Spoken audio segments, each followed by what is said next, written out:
So let's talk about the difference between the mind, our intellect, our cognitive skills basically, and our emotional behavior.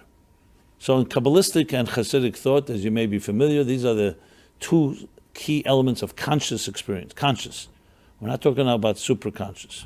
What's conscious? So you have your mind processes information, takes in data, absorbs knowledge, and your emotions experience, feel things. The mind does not experience. The mind at its best is an excellent processor. It's an excellent computer.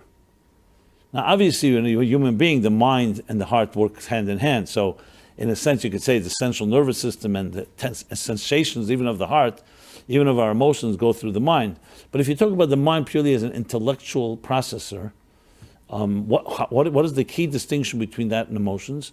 So one example, a good example could be, think of the captain of the ship and the ship. The captain of the ship is the one that's meant to intelligently navigate the ship, set out a course, and then direct his subordinates to make sure that the ship goes on course.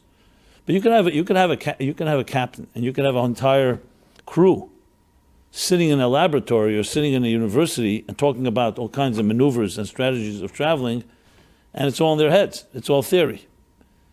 When is the ship really moving is when you have an actual ship at sea with a captain directing it. So if you think of it this way, if you only have the captain and the crew, you don't have an experience. If you only have the ship and the sea, you only have the experience and you have no direction.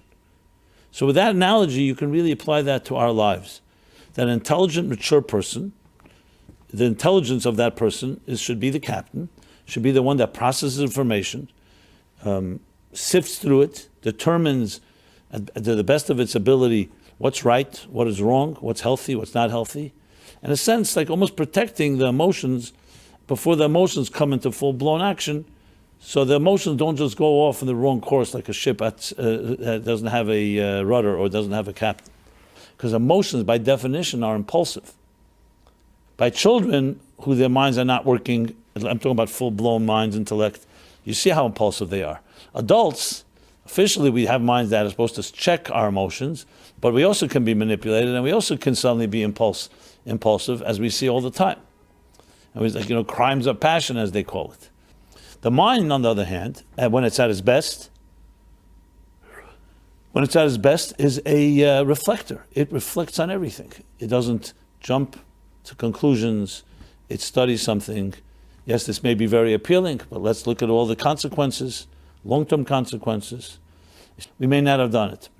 So the mind at its best is very much exact opposite of the emotions. It's an observer. It evaluates. It examines. It processes. It researches. It looks at things from all different angles. And then it tells the person, you know what, I did my research, so to speak. This is a good thing to pursue. And then your heart opens up, and you know what, your heart says, I like it. But your heart is now being informed by your mind, telling you that this is worthwhile.